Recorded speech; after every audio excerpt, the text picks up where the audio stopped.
Pambihira ka naman, ngayon ka pa talaga nawalan ng trabaho. Kung kailan kailangan natin ng pera. Hindi ko naman kagustuhan na nangyari eh. Hindi lang naman ako ang nawalan, marami kami. Wala naman akong pakialam sa mga kasama mo eh. Ikaw lang ang inaalala ko. Paano na tayo niyan? Wala pa naman trabaho mga anak natin. Hanggang ngayon sa atin pa rin sila umaasa. Matagal ko na itong pinag-isipang mabuti. May plano ka na ba? Ano, sabihin mo na. Teka lang muna. Pagsalitain mo muna ako tsaka ka magbigay ng opinyon. Okay, sige. Makikinig ako. Alam mo naman na mahal mamuhay dito sa Maynila. Wala rin naman tayong sariling bahay dito. Yung perang makukuha ko sa kumpanya, saglit lang mauubos yun sa taas ng bilihin. Hindi rin ako sigurado kung makakahanap ba ako ng trabaho sa edad kong ito. Kaya naisip ko na umuwi na lang tayo sa probinsya. Mas makakamenos tayo sa gastusin doon. Wala namang problema sa akin. Kaya lang paano magkapatid? Hindi naman sila sanay sa buhay probinsya eh. Wala silang karapatang magreklamo dahil sa atin pa rin naman sila umaasa. Sige, habang hindi pa tayo nakakauwi, maghanap sila ng trabaho para maiwan sila rito. Sila na lang din ang magtuloy ng upa dito sa bahay. Ang mabuti pa, kausapin natin sila ng masinsinan. Nasa na nga ba ang dalawang yun? Lumabas kanina para magkape. Hanggang ngayon hindi pa rin bumabalik. Baka sa labas na rin sila kumain ng tanghalian. Bakit kailangan pa nilang sa labas magkape? May termos naman tayo dito Meron ding kape at asukal. Siguro para may maipost sa Facebook nila. Alam mo naman ang mga anak natin. Kulang na lang pati posisyon sa pagtulog ipopost. Kaya arte na talaga ng mga anak mo. Tignan ko lang kung magawa pa nila yan kapag nakauwi na tayo sa probinsya. Hindi pa nga natin sigurado kung sasama ba talaga magkapatid sa atin Kaya nga bibigyan ko sila ng pagkakataon na maghanap ng trabaho dito sa Maynila. Hindi naman natin sila pipilitin na sumama sa atin Sa totoo lang nag-aalala rin ako kung sakaling maiwan sila rito. Mga babae pa naman sila. Ngayon ka pa nag-alala. Kapag inuumaga sa labas ang dalawang yan, hindi ka naman nag-aalala. Nagagalit ka pa nga sa akin kapag pinagsasabihan ko. Iba pa rin kasi kapag sila na lang ang maiwan dito. Kung gusto mo silang samahan, di magpaiwan ka rin dito. Ikaw talaga? Pwede bang pabayaan na lang kita mag-isa sa probinsya? Sana nga lang makumbinsi natin sila na sumama na lang sa atin. Malalaman natin yan kapag nakausap na natin sila. Hapon na makabalik ang magkapatid sa bahay. Kasalukuyan ako nung naghahanda na ng lulutuin ko. Wala nun ang asawa kong si Lirio. Sinundo ng kaibigan at katrabaho kanina. Huwag muna kayong magkulong sa kwarto. May mahalagang bagay akong sasabihin sa inyo. Pati ikaw, Sam. Kasama ka sa usapan. Tungkol po ba sa ano sasabihin nyo? Si Papa nga po pala. Sinundo kanina ng kaibigan niya. Dapat nga dalawa kami makikipag-usap sa inyo ngayon. Sabihin nyo na po kung ano ang pag-uusapan. Huwag nyo na kaming pakabahin. Nawalan ng trabaho ang papa nyo. Hindi lang naman siya, marami sila. Ang sabi ng boss nila nalulugi ang kumpanya kaya kailangan magbawas ng tao. Kaya silang mga may edad na ang tinanggal. Ano na pong mangyayari sa atin ngayon? May solusyon na naman kami ng papa ninyo. Mas gusto na lang ng ama nyo na kunin ang ibabayad ng boss nila kesa maghabol pa. Para sa kabutihan nating lahat ang plano namin. Pero kung hindi kayo sasang-ayon may pagpipilian naman kayo. Ano pong plano nyo ni Papa? Ang umuwi ng probinsya. Mahirap kasi kung dito pa rin tayo titira. Masyadong mahal ang mga bilihin dito. At umuupa lang naman tayo ng bahay. Baka hindi na kayanin ng ama nyo. Wala po bang balak maghanap ng bagong trabaho si Papa? May edad na rin ang papa ninyo. Baka wala nang tumanggap sa kanya. Kung kayo nga nagrereklamo na hindi tinatawagan ng mga inaplayan nyo paano ba kaya ang ama nyo? Ano nang gagawin natin, ate? Wala na palang trabaho si Papa. Ang arte mo naman. Ang inaalala mo lang naman wala na tayong allowance kay Papa. Bakit? Ikaw ba hindi nag-aalala? Pareho lang naman tayo ng nararamdaman O tama na yan. Baka mamaya mag-away na naman kayo. Emma, sigurado na po ba kayo ni Papa sa plano niyong umuwi sa probinsya? Oo. Kung ayaw niyong sumama sa amin, pwede naman kayong maiwan dito. Yun nga lang kailangan nyo nang makahanap ng trabaho sa lalong madaling panahon. Susubukan po namin na makahanap ng trabaho. Ibig bang sabihin mas gusto nyo maiwan dito? Hindi naman po kami sanay sa buhay probinsya Tsaka mas lalong walang mapapasukan dun. Hindi ko nga lang maiwasan na mag-alala sa inyo kapag naiwan kayo rito. Dapat po kasi, subukan din ni Papa na maghanap ng trabaho. Malay niyo po, matanggap pa siya. Kahit hindi mo sabihin, ginagawa na yan ng ama mo. Isa pa pala. Kailangan muna natin magtipid Sana naman iwasan nyo munang lumabas. Dito na lang kayo kumain. Paano yan, Ma? May mga parating akong mga parcel.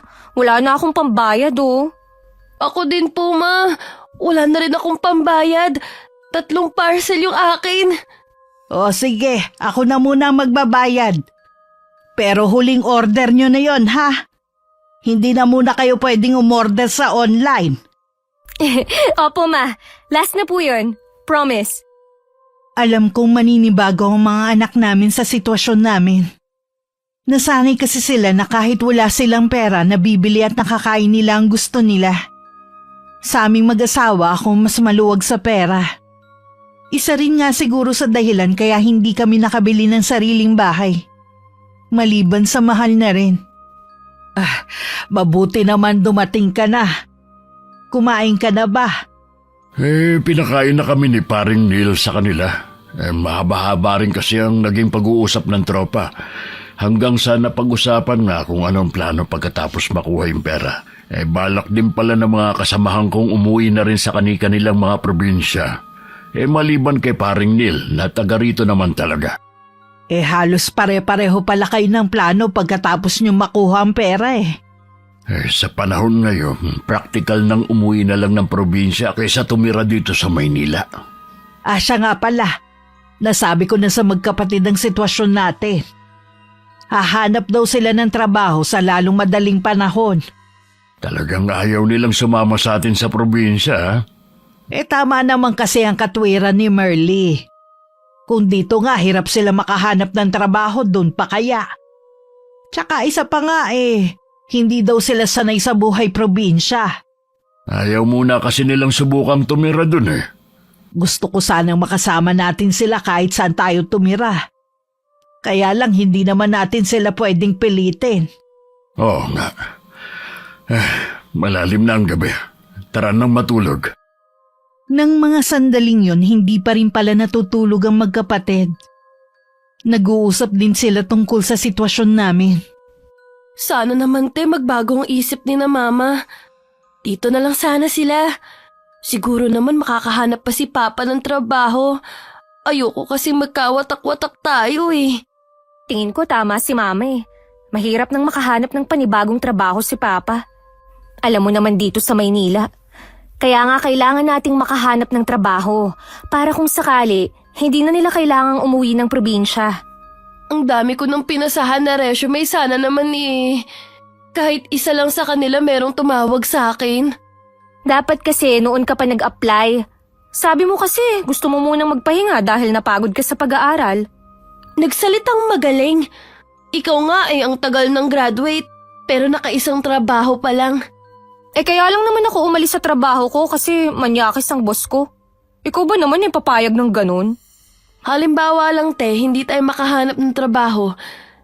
Di mapipilitan tayong sumama sa mga magulang natin sa probinsya. Malamang ganun na nga. Pero wag kang mawalan ng pag-asa.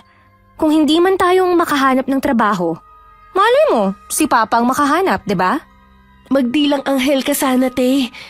Mas gusto ko pa rin kasi ang tumambay muna sa bahay kesa araw-araw sumabak sa traffic at usok papasok sa trabaho.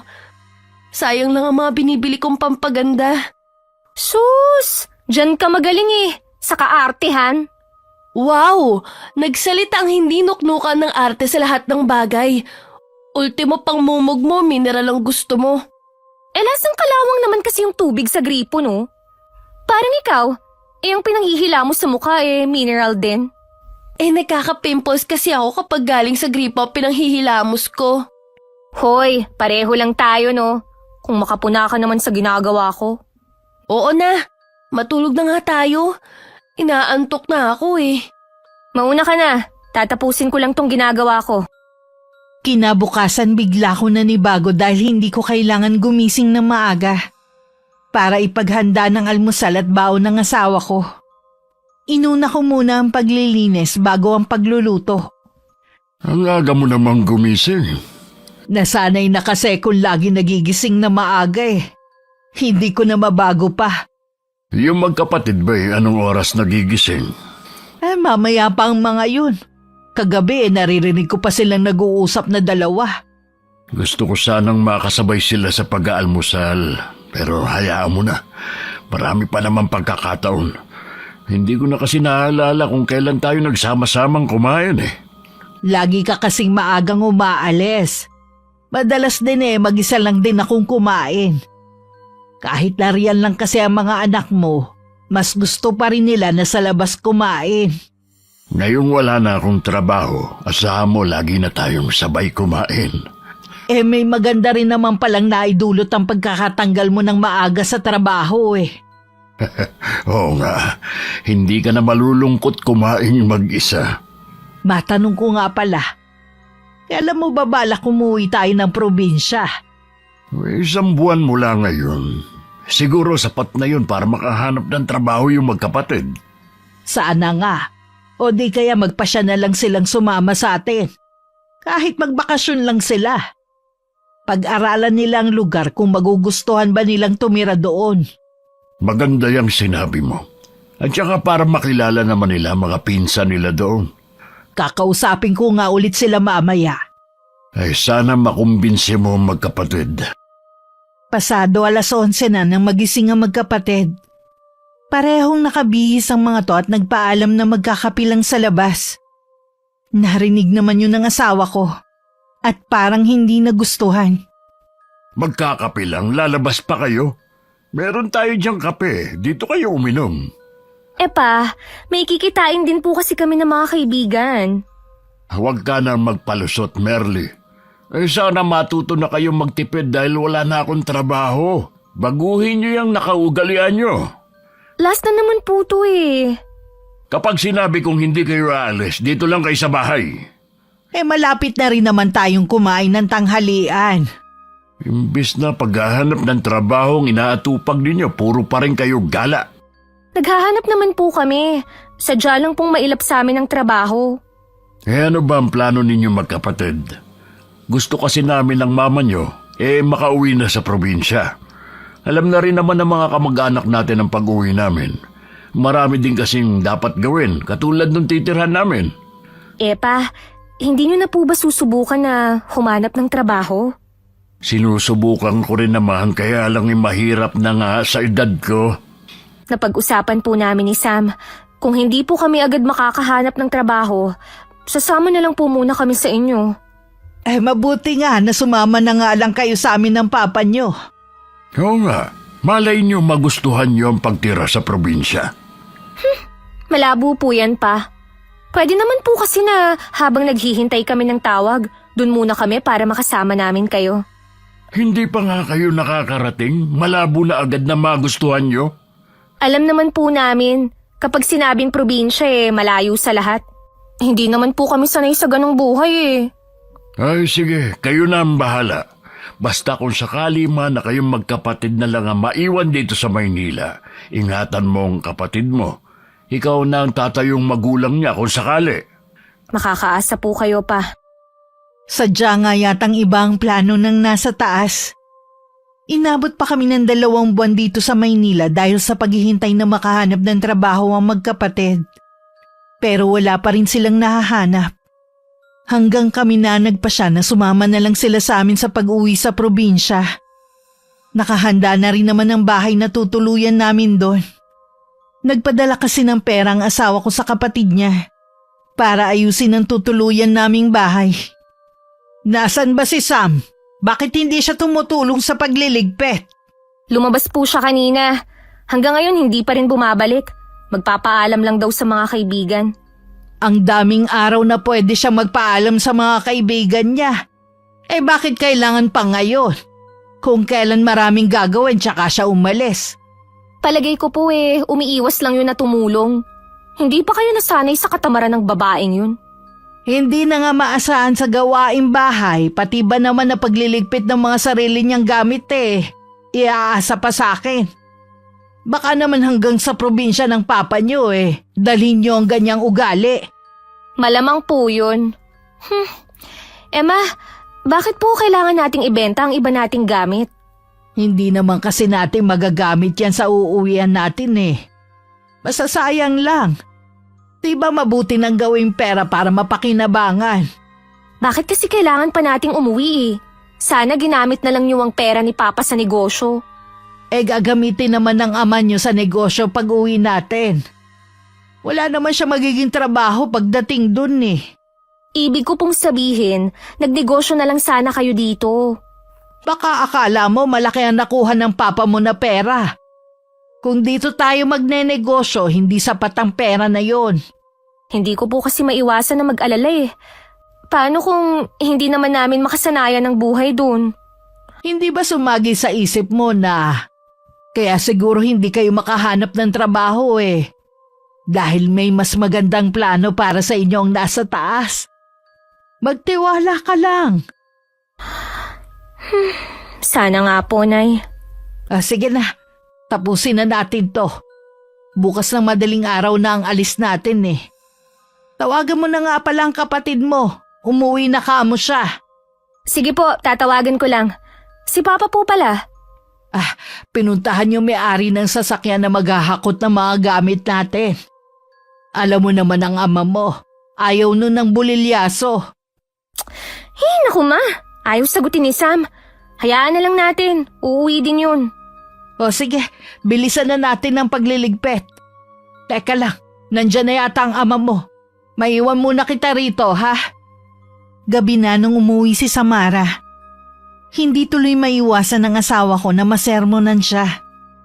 Imbis nga naman na tumulong sa pag-aayos ng gamit, mas inuna pa ang pakikipagkita sa mga kaibigan. Masyadong mainit ang ulo mo. Hindi mo na sana pinagalitan ng anak mo. Huling beses na rin naman niya itong pakikipagkita sa mga kaibigan niya Ang daming araw na pwede siyang makipagkita at magpaalam. Tinapat pa niya talaga na marami tayong ginagawa.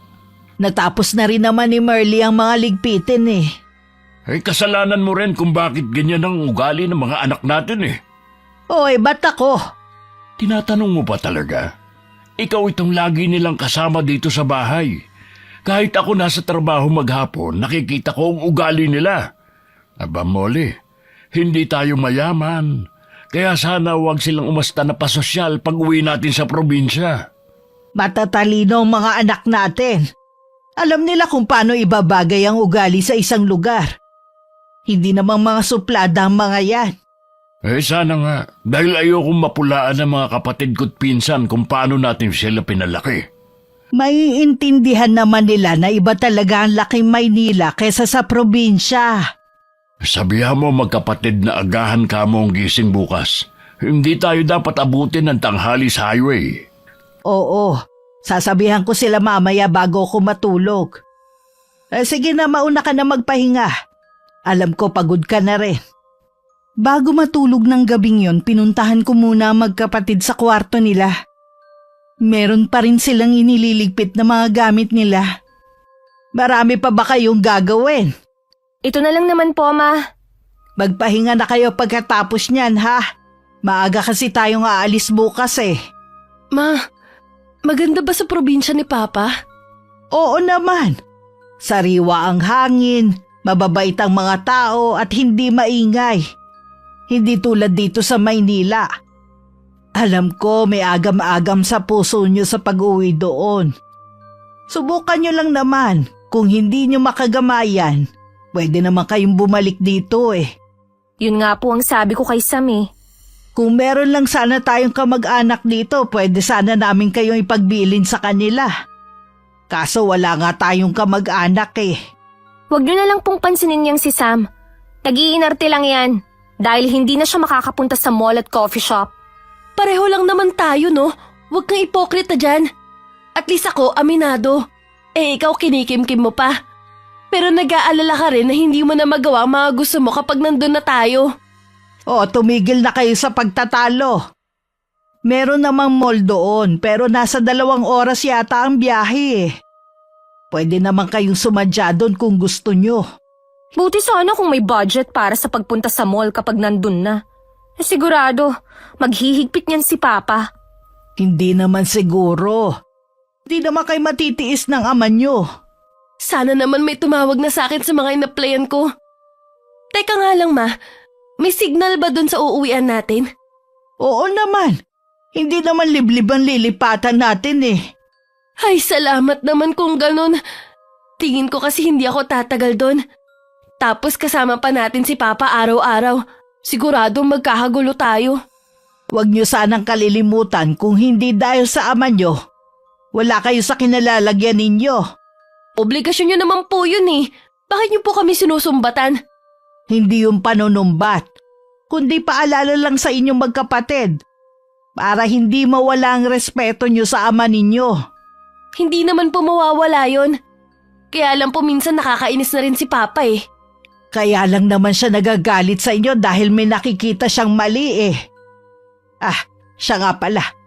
Kapag nandun na tayo, matuto kayo makisama sa mga kamag-anak natin doon ha. At kahit sa ibang tao. Oo na po. Hindi pa po ba kayo matutulog? Sabi nyo kasi maaga tayo bukas eh. O sige, maiwan ko na kayo. Matulog na kayo ha. Halos 3 oras lang ang tulog ko. Bumangon na rin ako nang maramdaman kong gising na ang asawa ko. Ilang sandali pa dumating na ang sasakyan na inarkila namin. Ginising ko na rin ang magkapatid para tumulong sa pagkakarga ng mga gamit. Sa daan na lang din kami kumain at tumidlip din kami mag-iina. Makalipas ang ilang oras na biyahe, narating na rin namin ang baryo kung saan lumaki ang asawa ko. Ay, salamat naman at matiwasay tayong nakarating. Saan ka ba nagpunta? Bigla ka na lang nawala eh. Tinawag kasi ako ng kapitbahay natin. Naging kaklase ko yun nung elementarya hanggang high school. Nangumusta naman at tinanong kung dito na tayo titira. Tuwang-tuwa nga nang malaman na magiging kapitbahay natin sila. Napansin ko hindi pa rin nagbago ang lugar na to. Napansin ko nga rin. Pero kahit papano hindi na lubak-lubak ang daan. Ang magkapatid nga pala. Ayun, napagod daw sa biyahe. Matutulog daw muna sila. Nakakatuwa nga tong bahay natin eh. Akala ko ba ipapaayos mo lang ang lumang bahay ng mga magulang mo? Pinagawa na yata ng buo ng kapatid mo eh. Nabanggit nga niya na halos pinalitan na niya para daw maging komportable tayo pag-uwi. Aayusin ko lang tong ibang gamit natin. Pagkatapos pwede na nating puntahan ng mga kapatid at pinsan mo. Ay sige, tutulungan na kita para mapabilis. Mabuti na lang pala eh. Binenta natin ng ibang gamit. Hindi rin naman pala natin kailangan dito. Oo nga. Ano nga pala ang reaksyon ng magkapatid kanina? Kita sa mukha nila na hindi nila gusto ang lugar na to. Masasanay din siguro sila. Kung hindi at magdesisyon silang bumalik ng Maynila, hindi ko sila pipigilan. Dadalawa na nga lang sila mawawalay pa sa atin. Mga malalaki na mga anak natin, hindi na natin sila mapipigilan pa sa mga gusto nilang gawin. Alam ko naman, kaya lang hindi ko maiwasan na mag-alala kung sakaling nga na sila na lang ang magkasama sa buhay. Wala ngang alam sa mga gawaing bahay Ikaw naman kasi hindi mo tinuruan Hinayaan mo maging tamad. Pareho pa namang babae. Paano kasi si Sam namumula ang kamay pag naguhugas ng plato? o kahit maglinis ng banyo. Si Merlin naman ayaw nang humahawak ng walis at pandakot. Hinihika daw sa alikabok. Kalokohan! Hindi naman sila pinanganak na mayaman para mag-inarte ng ganon. Ngayon ko nga lang naisip ang mga ginagawa nila eh. Dapat pala noon ko pa naitama. Pwede pa naman habang nasa poder natin sila. Hindi maaaring silang masunod. Pero sana naman kausapin mo sila ng mahinahon para hindi magtampo sa'yo. Lagi ka kasing pagalit magsalita sa kanila eh. Oo na. Tara na nga muna sa bahay ng mga kapatid ko. Baka sabihin naman hindi pa tayo nagpupunta sa kanila. Mainit naman kaming binati ng mga kapatid ng asawa ko. Nag-alok pa nga ng tulong ang iba. Tinanong din nila ang mga anak namin. Nawili pa kami sa pakikipagkwentuhan kaya natagalan pa bago kami nakauwi. Pagbalik namin sa bahay, tulog pa rin ang dalawa. Napansin mo ba yung lalaking nakaupo sa ilalim ng mangga? Yung nasa gilid ng bahay ng kuya mo? Sa dami ng mga tao kanina sa bakuran ni na kuya, hindi ko na napansin. Kakaiba kasi ang tingin niya sa atin eh. Nasisiguro kung hindi mo naman siya kaanak. Dahil hindi naman siya lumapit sa atin para bumati. Kapag nakita mo ulit, ituro mo sa akin. O kapag nakita ko ulit. Kung taga rito nga siya, malamang na makikita ko pa rin siya. Ay, alam mo, ibang saya ko ngayon. Siguro dahil sa wakas kasama ko na mga kapatid ko at nandito na ako sa lugar kung saan ako ipinanganak at lumaki. Mabuti ka pa. Masaya na. O pwede naman natin puntahan ang baryo ninyo para makita mo naman ang kaanak mo. Sa kabilang bayan lang naman ang sa inyo Unahin muna siguro natin ang pag-aayos dito sa bahay. Ano nga pala ang plano mo ngayon? Sabi naman ng mga kapatid ko, pwede akong sumama sa kanila sa trabaho. Plano ko rin bumili ng mga hayop na aalagaan. Napansin ko na malayo ang tindahan dito. Baka pwede kong magtayo rito. Magandang ideya yan. Pwede kang magpatulong sa mga anak mo. Oo nga pala, hindi mo pa ba sila gigisingin? Hayaan na lang natin sila magpahinga. Sayang, hindi natin kasama ang dalawa. Sabik pa naman ang mga pinsan nila na makilala sila. Marami pa namang araw Sana makasundo nila ang mga pinsan nila at mawili na sila rito. Sana nga. Pero kilala ko ang mga anak natin. Nakita ko mga pamangkin mo. Hindi sila ang tipong kakaibiganin ng dalawa. Huwag mo munang pangunahan, malay mo naman. Kaya ko lang nasabi dahil nakita at nakilala ko na ang mga kaibigan ng dalawa. Mga pinsan nila mga yon, hindi tama na hindi nila pakikisamahan. Makikisama naman ang mga anak natin.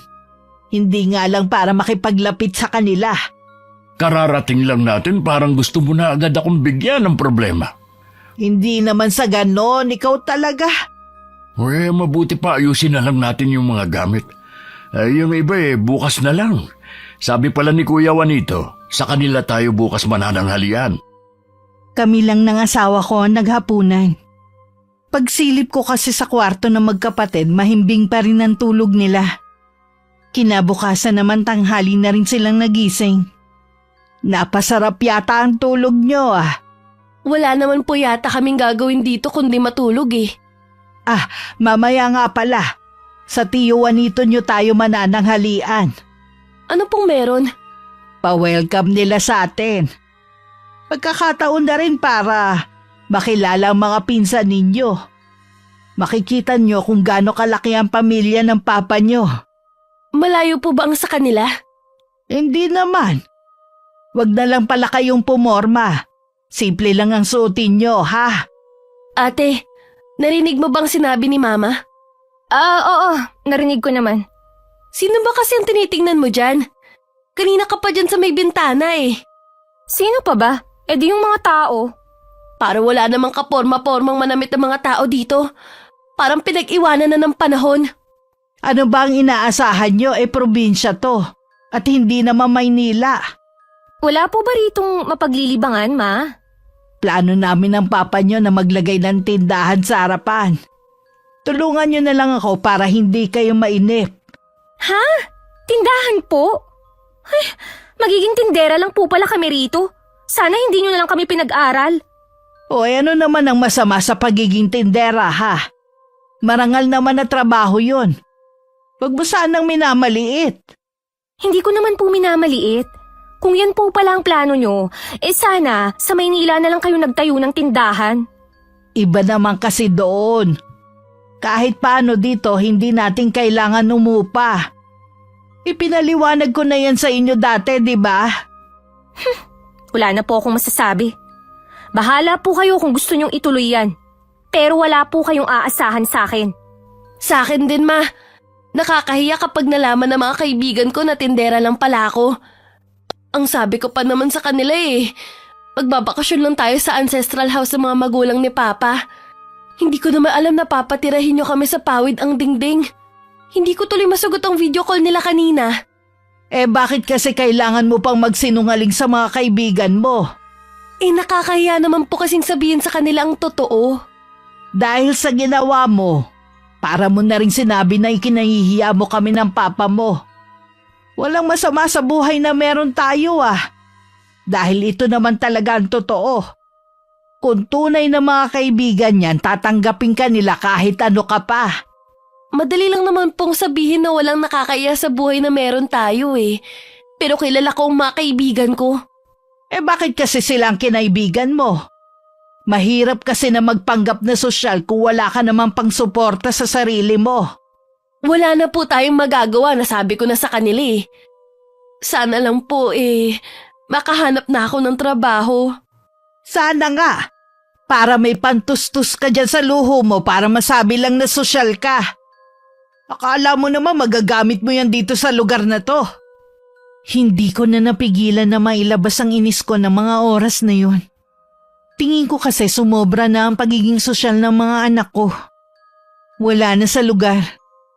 Nung tanghalian naman hindi rin sila sumabay dahil ayaw nilang kumain sa dahon ng saging. Kitang-kita rin sa kanila ang pandidire. Kaya pagdating sa bahay nagalit na naman ako. Bakit ganun ang pakikiharap niyo sa mga kamag-anak ng papa niyo? Ano na naman po ang ginawa namin? Kinakausap kayo ng mga pinsan niyo, kibuin dili ninyo sila. Halata na ayaw niyo sa kanila. Hindi naman kasi namin naiintindihan ng mga sinasabi nila Tsaka, kung umasta sila, para bang malapit na sila sa amin. Natural dahil sabik sila na makilala kayo. Ni isa sa kanila hindi nyo man lang tinanggap ang pakikipagkamay. Halatang nandidiri kayo. Ang dumi kasi at lagkit ng mga kamay. Ew, anong inaasahan nyo? Basta na lang namin aabutin ng mga palad nila. Bakit hindi kayo kumain? Alam nyo naman po na hindi kami sanay kumain sa dahon ng saging. Tapos kung kani-kaninong kamay pang sumasawsaw. Yuck! Dahil sa inaasal nyo kanina, pinahihan nyo kami ng papa nyo. Para yun lang pinahiya na agad. Ano sa tingin mo ang iisipin nila sa inyo, Aber? Na porke tumira lang kayo sa Maynila akala nyo kung sino na kayo? Hindi naman po namin sila kilala, kaya po wala kaming pakialam sa sasabihin nila. Ganyan ba ang ugali nyo? O namimili lang kayo ng pakikiharapan? Ano po ang gagawin namin kung hindi naman namin sila gustong kaharap? Mga kadugo nyo ang mga taong yon. Wala po akong pakialam. Hindi naman namin sila nakasama mula bata pa kami. Hindi nyo man lang naiisip na darating ang araw na sila ang tutulong sa inyo. Malabo po yung mangyari. Mag-iingat ka sa mga binibitiwan mong salita. Baka kainin mo rin yan balang araw. Tinalikuran ko na sila at baka kung ano pa ang masabi ko. Buong buhay ko kasi nun lang ako napahiya. At dahil pa yun sa mga anak namin. Molly! Molly! Nandito ako sa silong! Teka, aakyat na ako riyan. Oh, kahapon ko lang pinadeliver ang mga galon ng inumin natin bakit wala nang laman? Oo nga no. Hindi kaya mga butas sa mga galon? Paanong butas? Mga bago ang mga yan. Hindi ko alam. Teka, tatanungin ko ang mga anak mo. Tinawag ko ang magkapatid pero si Samara lang ang lumabas ng kwarto. Bakit po, ma? Alam mo ba kung bakit naubos ang tubig sa mga galon, ha? Inumin kasi natin yun eh. Ah, yun po ba? Pinanligo po namin ni Ate Merly. Kulang pa nga po sa amin eh. Dapat po dagdagan nyo pa. Ano? Pinanligo nyo lang ang tubig na inumin natin? May poso naman ah. Bakit hindi kayo nag-igib? Ma naman, baka masira ang kutis namin sa tubig sa poso. Hanggang dito ba naman yung kaartihan nyo, dala nyo pa rin? Malayo ang bilihan ng tubig na inumin dito. Kaya nga marami na akong pinadeliver para matagal na nating gagamitin. Tapos kayo pinanligo nyo lang. Intindihin nyo naman po kami. Paano kung masira? Ano ba yung balat nyo at hindi pwedeng tubig poso ang gamitin nyo? Mala porselana ba mga yan? Hindi nga po kami sanay ng tubig na kung saan lang galing. Kapritsyo na lang yung mga ginagawa nyo ng ate mo eh. Mula ngayon, sa poso na kayo kukuha ng pampaligo. Subukan nyo lang na mag-inarte rito. Pababalikin ko kayo sa Maynila anumang oras. Hindi naman po namin ginusto na tumira dito eh. Parang sinisisi mo pa kami kung bakit kayo napunta rito ah. Hindi nyo pa nga kayang tumayo sa sarili nyong paa? Huwag po kayong mag-alala. Kapag nakahanap po kami ng trabaho aalis na po kami dito. Hindi rin po namin gusto na maging pabigat kami sa inyo. Wala akong pakialam kung sa amin pa rin kayo dumepende. Pero sana naman, huwag kayong pabigat dito sa bahay. At sana matuto rin kayong makisama sa mga tao rito. Hindi sa lahat ng oras kami o sila ang iintindi sa inyo lagi. Tama na yan. Namumula ka na eh. Sige na Sam, pumasok ka na ulit sa kwarto nyo. Sige po ma. Magtatanda na siguro sila. Mahirap nang ituwid ang ugali lalo't yun lang nakasanayan. Aminado ko sa naging pagkakamali ko. Hindi ko sila nagabayan na magkapatid. Ngayon ko lang naisip ang mga mali ko. Kailangan nila magbago. Dahil kung hindi, magkakaproblema tayo sa mga taga rito. Hindi sila sanay sa ganyang asta ng mga anak natin. Lagi ko silang kakausapin. Kahit anong pangaral ko sa dalawa parang pumapasok lang sa isang tenga at lumalabas sa kabila. Hindi ko na kaya ate na tumira pa sa lugar na to. Tignan mo ang balat ko. Ang itim na kahit anong pahid ko ng lotion. Pareho lang naman tayo eh. Pero anong gagawin natin? Wala tayong pera. Sana pala hindi tayo pumayag na umuwi dito. Sana pinilit natin si Papa na maghanap ng trabaho dun. Wala na tayong magagawa. Nandito na tayo oh. Hindi ko na matagalan ng mga tao dito. Parang gusto na tayong kainin habang nakatingin. Ngayon lang kasi sila nakakita ng mga magaganda. Tingnan mo naman ang mga dalaga dito. Mga mukhang tsaka. Oo nga ate. Lalo na yung mga pinsan natin na gustong maging close sa atin. Naku, ang layo naman nila sa mga nagiging kaibigan ko. Ibang klase rin talaga ang mga taga-probinsya, no? Porke ka mag-anak eh, kailangan ba malapit agad sa isa't isa? Umuwi na nga tayo, te. Kanina pa ako naiirita sa mga tao dito eh. Sige na nga, wala namang pwedeng galaan dito eh. Wala man lang magandang i-post sa FB ko. E di ang mga puno at bundok ang i-post mo. Anong nakakatawa? Wala ka kaamo ma-i-post eh. Eh di pinagtawa na naman ako. Ordinaryo lang naman kasi ang nasa paligid eh. Oo na, umuwi na lang tayo. Nagulat pa ako nang umuwi ang magkapatid na nakabihis na parang pupunta sa party. Buti hindi kayo natapilok sa mga suot niyong sapatos. Hindi naman po dahil hindi naman kami nakalayo. Nakakatakot naman kasi ang mga tingin ng mga taga rito eh. Pagtitinginan talaga kayo dahil sa mga ayos niyo. Hindi sanay ang mga taga rito na makakita ng ganyang forma. Napag-iiwanan na po talaga ang mga taga rito. Hindi na nakapagtataka na halos lahat wala pang cellphone. Hindi naman kasi nila prioridad ang pagbili ng cellphone o na kahit anong material na bagay. Ang mahalaga sa mga taga rito, unahin ng pagkain. Oh, mahalaga rin naman ang cellphone ah. Halos dito na kumukuha ng lahat ng impormasyon.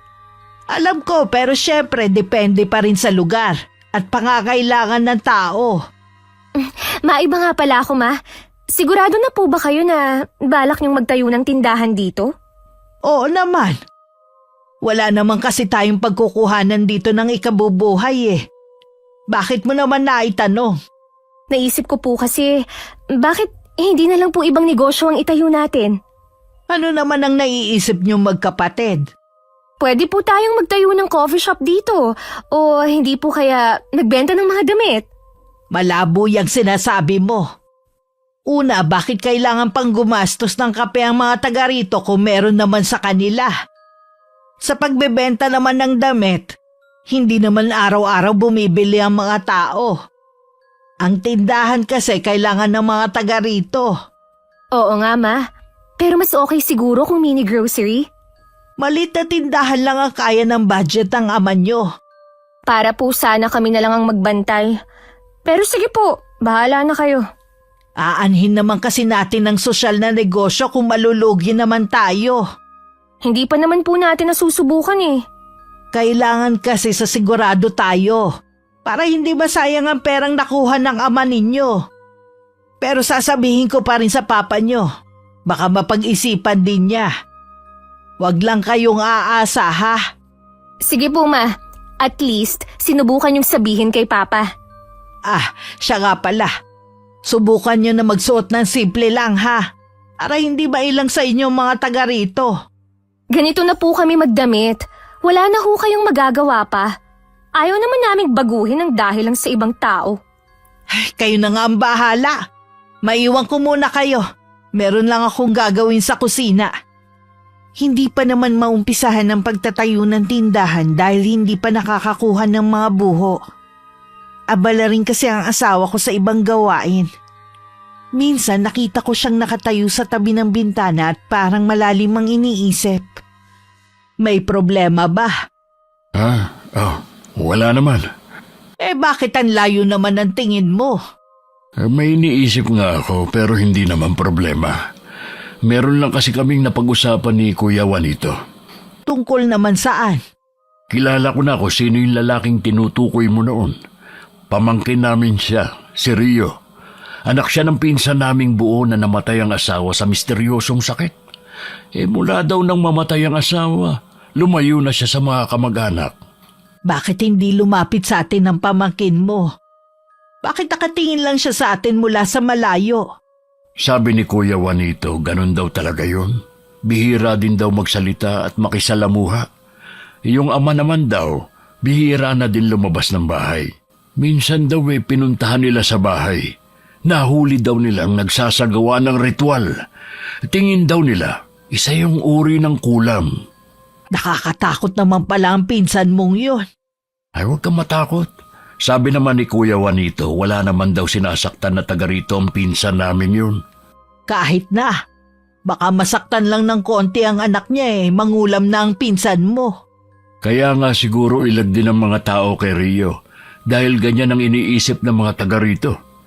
Pero gusto kong iparamdam sa binata na yun na wala siyang dapat ipag-alala. Kapag nakita mo tawagin mo at bigyan mo ng pagkain. O sige, kung yan ang gusto mo. Siya nga pala. Naalala ko merong pinapasabi ang magkapatid. Ano na naman ang gusto nila? Kung pwede daw na coffee shop o mga damit na lang daw ang inegosyo natin imbis na tindahan. Talagang sinasabi mo pa sa akin yan? Kahit kailan talaga hindi nag-iisip ang dalawang yon, pati ikaw. Nag-aral pa sila kung hindi rin lang nila ginagamit. Bakit pati ako nadamay? Dahil hindi ka rin nag-iisip. Sana sinabi mo na lang na hindi uubra ang gusto nila, hindi yung sasabihin mo pa sa akin. Alam ko naman na hindi ka papayag Sinubukan ko lang naman. Kung suhestyon lang naman galing sa dalawang yon, pakiusap lang. Huwag mo na lang ipaalam sa akin, nasisira lang ang araw ko. Grabe ka naman, parang hindi mo naman sila anak. Mula nang dumating tayo rito, lagi ka na lang galit. Paano hindi ako magagalit? Ang daming nakakarating sa akin tungkol sa kaartihan ng mga anak natin. Walang pakundangan sa pagsasalita kahit naririnig ng mga kapitbahay natin. Ang baba ng tingin nila sa mga taga rito dahil lang sa nanggaling sila sa Maynila. Wala naman sila nababanggit sa akin. Bakit naman nila sasabihin sa'yo? Takot lang nilang mapagalitan. Hindi nga kasi sila sanay sa ganitong buhay. Lalo ang makisalamuha sa mga tao. Matatanda na rin naman sila. Dapat alam na nila ang tama at mali. Huwag mong sabihin na hindi nila alam na mali na ang ginagawa nila. Huwag mo kasi silang pinagtatanggol lagi. Kita mo nga na lagi kong nasesermonan eh. Dapat noon mo pa yung ginawa. Hindi ngayon kung kailan matigas na mga ulo. Pati tayo nag-aaway na rin mula nang dumating tayo sa bahay na to. Dapat siguro pinabindisyonan natin ang bahay na to. Walang kinalaman ng bahay na ito sa nangyayari. Masakit lang talaga sa ulo ang mga anak mo. Oh, saan ka pupunta? Hapon na. Magpapalamig lang ng ulo. Naiiling na lang ako habang sinusundan ko ng tanaw ang papalayo kong asawa. Sa hapunan 3 lang kaming kumakain. Tahimik lang kumakain si Samara. Kami ng ate niya madalas na nag-uusap. Nasaan na naman po ba si Papa? Saan pa ba pupunta ang papa niyo kundi sa mga kapatid niya? Nasabi niyo na po ba yung suggestion namin? Oo, pero hindi siya pumayag Sabi ko naman sa inyo. Ay, hindi tayo aasenso kung hindi bukas ang isip ni Papa sa pagbabago. Kahit ang mga taga rito. Kung nasa Maynila tayo, pwede naman niyang naiisip ninyo. Kaya lang hindi nga sapat ang pera ng ama niyo Oras na makahanap ako ng trabaho, aalis na talaga ako dito. Gawin mo na lang, wag mo nang sabihin. At saka wag mong laging pinaririnig sa ama niyo. Lagi namang galit sa amin si Papa kahit wala kaming ginagawang masama. Kayo na lang ang umunawa sa ama niyo. Lagi rin kami nagtatalo nitong mga huling araw dahil sa inyo Siguro kung mawawala kami ni Samara, mas matutuwa pa si Papa. May kasalanan din kasi kayo. Akala niyo ba hindi nakakarating sa papa niyo ang mga ginagawa niyo kapag nasa labas kayo ng bahay? Tungkol ba sa mga sinasabi namin sa mga tao rito? Totoo naman Tapos gusto niyo magtayo ng coffee shop. Paano kayo dadayuhin ng mga tao kung ganyan kayo kasuplada? Oo na. Tsaka hindi naman pumayag si Papa Minsan gusto kong sisihin ng sarili ko kung paano ko kayo pinalaki. Tama nga ang papa niyo. Walang dapat sisihin kundi ako. Hindi sana kayo ganyan umasta kung nagabayan ko kayo ng tama. Wala naman pong mali sa pagpapalaki niyo sa amin. Si Papa at mga taong hindi naman namin kilala ang may problema. O sige na, kumain na lang tayo. Huwag na nating pag-usapan ng bagay na yan. Kahit anong pangaral ko sa magkapatid, ginagawa pa rin nila ang mga nakagawian na. Katulad ng paggamit ng inuming tubig sa paliligo. Ayaw din nilang laban ng mga damit sa poso. Kaya isang beses sa isang linggo pumupunta sila sa bayan para magpalaba. Hindi rin sila kumakain ng ordinaryong ulam. Nasaan ang mga pasosyal mong mga anak? Pumunta sila sa mall para daw magpalamig. Inuna pa talaga nila yon kaysa tulungan ka rito sa tindahan. Ako, mas gusto kong ako na lang ang tumatao dito sa tindahan. Kapag nandito kasi sila, mas masakit ang ulo ko sa ginagawa nila. Minsan naiinis na sa kanila ang mga bumibili dahil wala na silang ginawa kundi mag-alkohol. Ay, kasama ko nga palang pamangking kong si Rio. Nasaan siya? Nasa kusina siya at kumakain. Mukha naman siya mabait, kailangan lang niya ng pangunawa. Padalan mo na rin ang pagkain at dilata mamaya pag uuwi na siya, ha? Tinatanong ko nga kung ano ang ginagawa ng ama. Sabi niya, magkatulong daw sila sa bukid.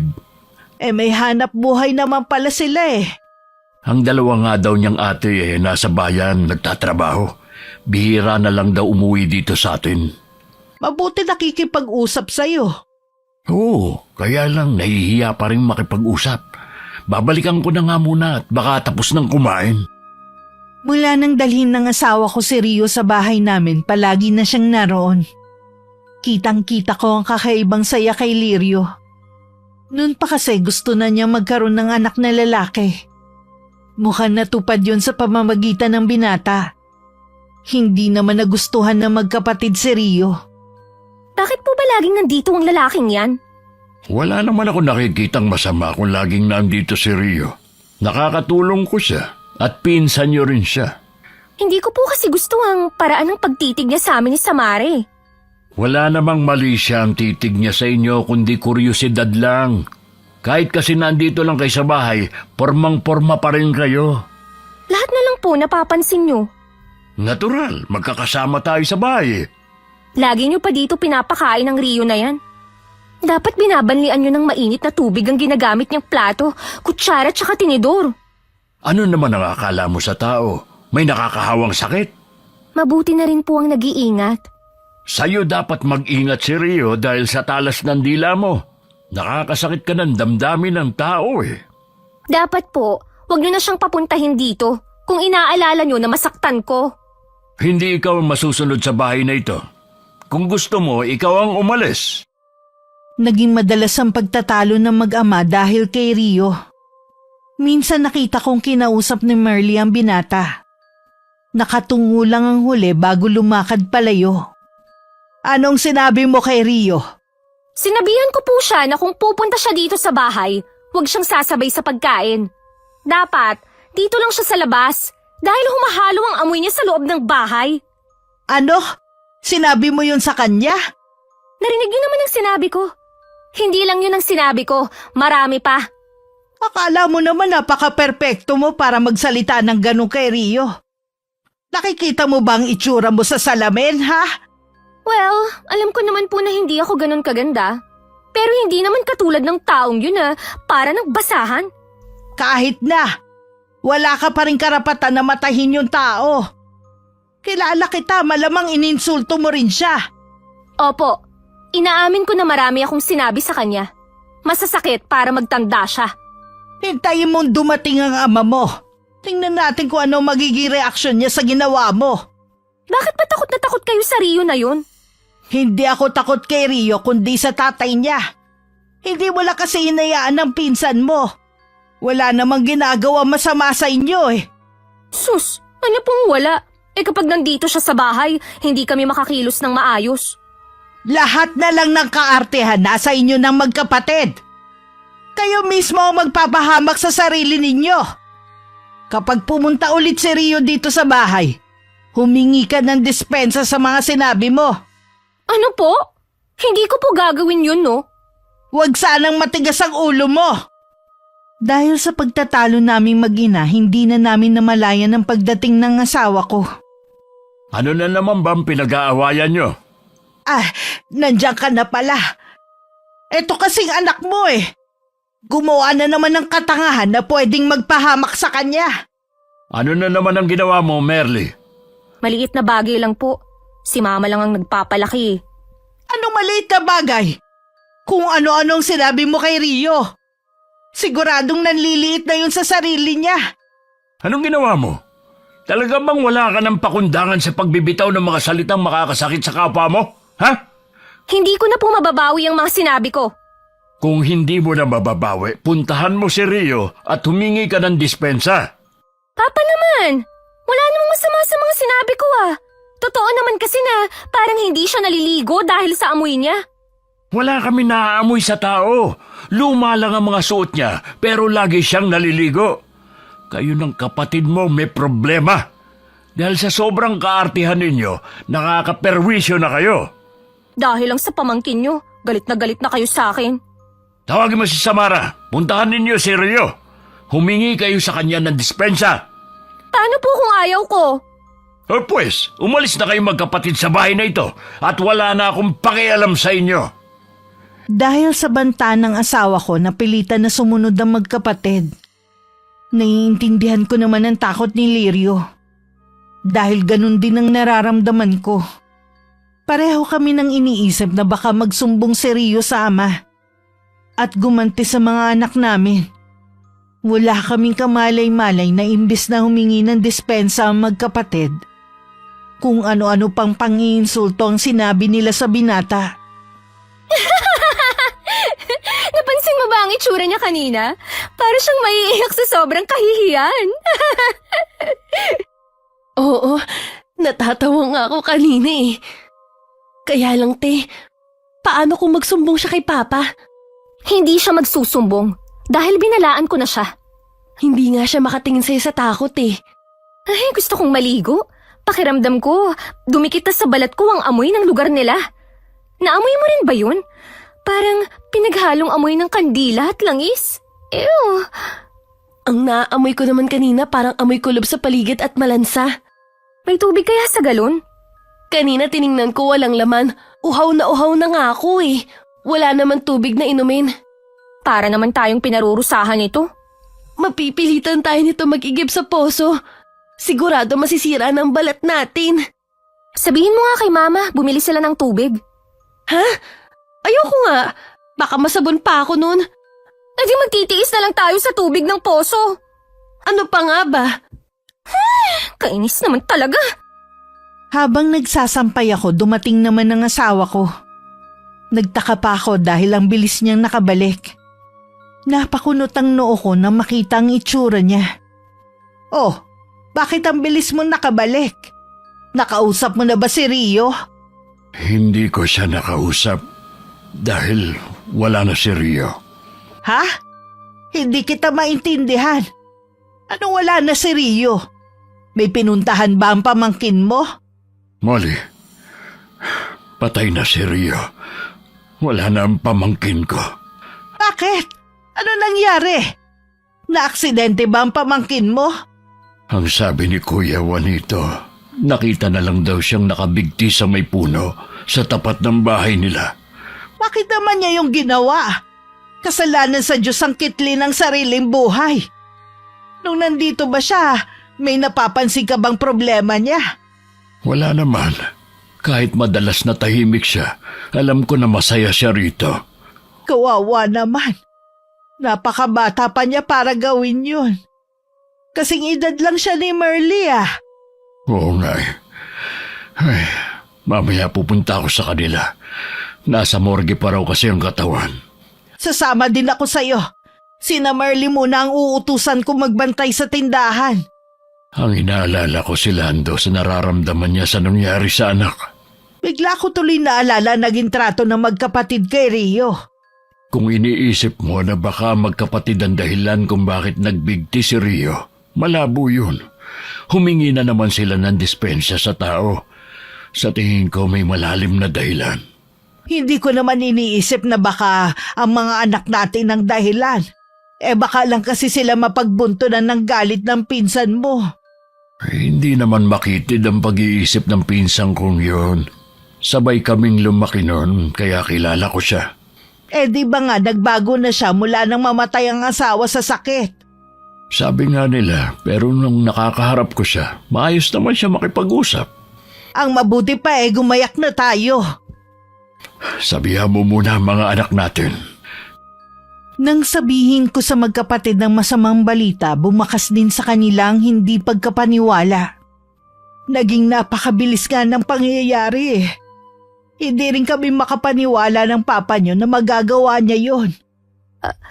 Alam niyo po ba kung anong dahilan ng pagpapakamatay niya? Hindi namin alam ang rason pero malamang meron siyang mabigat na problema. Ngayon na po ba kayo pupunta doon? Maya-maya pa naman. Pwede naman kayong sumama.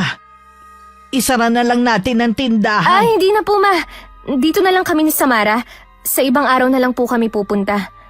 O sige, hanggang 8:00 lang ang bukas ng tindahan ha. Opo ma. Wala naman akong kakaibang napansin sa magkapatid. Hanggang makalabas ako ng kwarto nila. Ate, Kung wala kang magandang sasabihin, manahimik ka na muna. hindi nating pwede ipagsawalang bahala to. May palagay ako na tayo ang dahilan kung bakit nagpakamatay si Kuya Rio.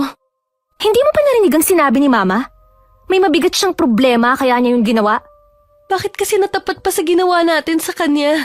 At sa mismong puno na sinabi mo pa siya nagbigti. Baka nagkataon lang. Basta, wala tayong alam. Kaya manahimik ka na lang dyan. Bakit kasi kailangan mo pang sabihin yun sa kanya? Biro lang naman yun sa akin eh. Sa tingin ko nainsulto siya sa mga sinabi natin. Sinabihan mo pa siya magbigti na lang siya kung hindi niya kayang ayusin ang pananamit niya. Halata naman na hindi niya kayang bumili ng mga bagong damit eh. Huwag mo na akong sisihin, pwede ba? Wala nga tayong kasalanan sa nangyari sa kanya. Isa pang paninisi mo. Lagot ka na sa akin! Nilibang na lang ng magkapatid ng mga sarili nila para makalimutan ang masamang balita. Malalim na rin ang gabi na makauwi kami mag-asawa. Bakit kailangan bukas na agad ang libing? Hindi man lang ba pamimisahan ng labi ni Rio? Sarado ang isip ni Lando tungkol sa bagay na yan. Igalang na lang natin. Napansin mo ba ang titig ng pinsan mo sa atin? Parang sa atin siya nagagalit Intindihin na lang natin ang nararamdaman niya. Hindi madali ang pinagdadaanan ng tao. Sana naman hindi makarating sa pinsan mo ang mga ginawa ng anak natin kay Rio. Kahit naman makarating, hindi naman mga anak natin na may kasalanan sa nangyari sa anak niya. Oo nga. Kung ano-ano kasi ang pumapasok sa isip ko Lalo't alam ko may alam sa pangungulam ang pinsan mo. Alisin mo nga yan sa isip mo. Tinatakot mo lang ang sarili mo Oo na. Ipagdadasal ko na lang ang kaluluwa ni Rio. Ay, hindi ko maiwasan na sisihin din ang sarili ko. Hindi ko man lang kasi nahalata na may mabigat siyang problema. Kung ang tatay nga niya hindi alam ikaw pa kaya na kailan mo lang nakasama ang pamangkin mo? Nangako pa naman ako sa kanya na kapag may pagkakataon dadalhin ko siya sa Maynila. Hindi ko na yun magagawa pa. Sa tingin ko din parang may sakit sa pag-iisip ang pamangkin mo dahil sa kakaiba niyang kilos. Sabi ni Kuya Juanito, nagkaroon daw ng depresyon si Rio. Masyado daw naapektuhan sa pagkawala ng ina. Kaya nga daw naging maramdamin. Sarado na ba ang mga bintana? Oo, kanina pa. Bigla kasing lumamig ang paligid Oo nga no. Kinikilabutan ako. Rio, kung ikaw man yan, sana matahimik na ang iyong kaluluwa. Mabuti pa, tara na sa kwarto natin. Doon na lang natin siya ipagdasal. Alam kong dinalaw kami ni Rio na nagdaang gabi. Palaisipan sa amin kung para saan ang pagpaparamdam niya. Ilang araw na rin na nakakalipas, naroon pa rin ang bigat sa pagkawala ni Rio. Kasalukuyan nung nagsisibak ang asawa ko nang biglang dumating ang pinsan niyang si Lando. Lando, mabuti na padalaw ka sa amin. Tara, sa loob ng bahay. Dito na lang tayo sa labas mag-usap. Ang mag-iina mo. Nasa loob ng tindahan si Molly. Ang mga anak ko naman pumunta muna sa mall. Nagawa pa talaga nilang mamasyal pagkatapos ng nangyari sa anak ko. Ha? Hindi naman sila namamasyal. Meron lang silang kailangang bilhin. Hindi naman sila makakapasyal dahil nagluluksa din sila. Totoo ba yan? Oo naman. Kaya pala mga anak mo ang nagtulak kay Rio na magpakamatay. Hindi kita maintindihan. Basahin mo ang iniwan na sulat sa akin ng anak ko. Nakasulat sa kapirasong papel na yan ang mga masasakit na salitang natanggap niya sa mga anak mo. Hindi maaari ito. Hindi kayang gawin ng mga anak ko ang nakasulat dito. Hinihiling pa ng anak ko na ipaghiganti ko ang kaapihan na inabot niya sa magkapatid. Nakikiusap ako sa iyo. Huwag ang mga anak ko. Marami akong naririnig na negatibo sa mga anak mo. Pero hindi ko alam na pati ang anak ko magiging biktima ng mga anak mo. Nawala si Rio ko. Nang dahil sa mga anak mo. Nagmamakaawa ako sa iyo. Maliit na bagay lang naman ang nagawa ng mga anak ko. Maliit lang na bagay sa iyo ang pagkawala ng anak ko. Ang ibig ko sabihin, baka may mas malalim pang dahilan kung bakit nagawa yun ni Rio. Nabasa mo naman ang sulat niya, hindi ba? Ang magkapatid ang dahilan kung bakit niya winakasan ang buhay niya. Maniningil ako. Humanda ang mga anak mo sa gagawin ko. Ako na lang ang gantihan mo. Huwag na sila. Nagmamakaawa ako sa iyo. Ako na lang ang gantihan mo. Parang walang narinig na naglakad palayo si Lando.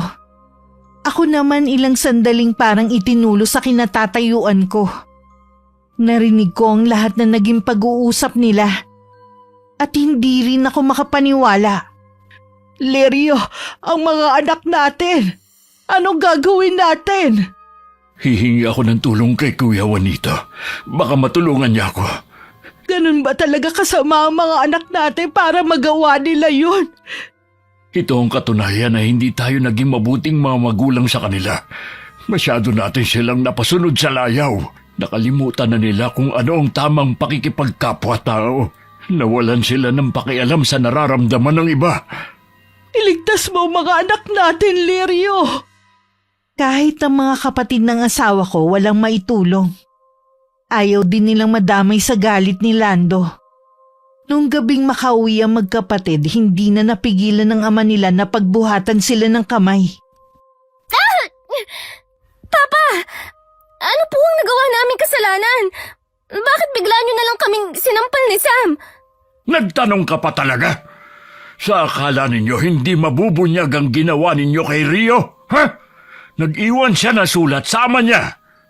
Ano? Biro lang naman po yun sa amin eh. Hindi ginagawang biro ang sabihan niyo yung tao na magbigti na lang. Pa! Hindi naman namin alam na gagawin niya yun eh. Ngayon pa lang, magdasal na kayo. Tawagin niyo na lahat ng santo na pwede niyong tawagin dahil hindi ko alam ang pwedeng gawin sa inyo ni Lando. Ano pong gagawin niya sa amin? Anak, mangkukulam ang ama ni Rio. Nagbanta siya kanina na magbabayad kayo sa ginawa ninyo sa anak niya. Totoo po ba talaga ang kulam? Oo, anak. Bakit kasi ayaw niyo makinig sa akin eh? Ayoko pang mamatay. Marami pa akong pangarap sa buhay. Habang nag-iiyakan kami mag-iina, tumalikod sa amin ng asawa ko. Hindi ko rin alam ang iniisip niya. Nung gabing yun nilagnat ang magkapatid. Pinainom ko sila ng gamot pero lalo lang silang inapoy ng lagnat. Umpisa na yata ito. Diyos ko, iligtas niyo po ang mga anak ko. Huwag mo pong hayaan na manaig ang kasamaan. Sa magdamag na pagbabantay ko, nakita ko ang pagbabago sa kanilang katawan. Tinubuan na rin sila ng mga sugat sa buong balat nila. Nalagas ang mga buhok. Sa magdamag na yun, malaki na agad ang nabawas sa timbang nila. Kumusta ang mga anak natin? Habang tumatagal palala ng palala ang kalagayan nila. Sa ka ba nang galing? Naghanap ng albularyo pero wala kaming nakita ni Kuya Juanito. Isa na lang ang naiisip ko. Puntahan si Lando at magmakaawa sa kanya. Paano kung hindi kanya pakinggan? Alalahanin mo na walan siya ng anak. Lahat susubukan ko para mailigtas lang ang mga anak natin. Ang mga anak natin, ang balat nila parang natutuyo. Anong gagawin natin? Huwag mo silang iiwan dito. Pupuntahan ko lang si Lando. Mag-iingat ka ha. Nang makaalis ang asawa ko, nagdasal ako ng paulit-ulit sa isip. Habang hawak ko ang kamay ng mga anak ko. Mga anak ko, huwag niyo kaming iiwan ng papa ninyo ha. Kayo na lang ang yaman na meron kami. Labanan niyo ang sakit na dumapo sa inyo. Ma, sorry po. Hindi namin sinasadya na lagi na lang kayang bigyan ng problema. Kahit araw-araw niyo pa kami bigyan ng sakit ng ulo, ayos lang. Basta mabuhay lang kayo. Pakisabi po kay Papa. Sorry din. Alam kong napuno na siya sa amin. Mahal na mahal kayo ng papa ninyo. Gumagawa siya ng paraan para gumaling kayo. Samara, huwag kang bibitiw ha.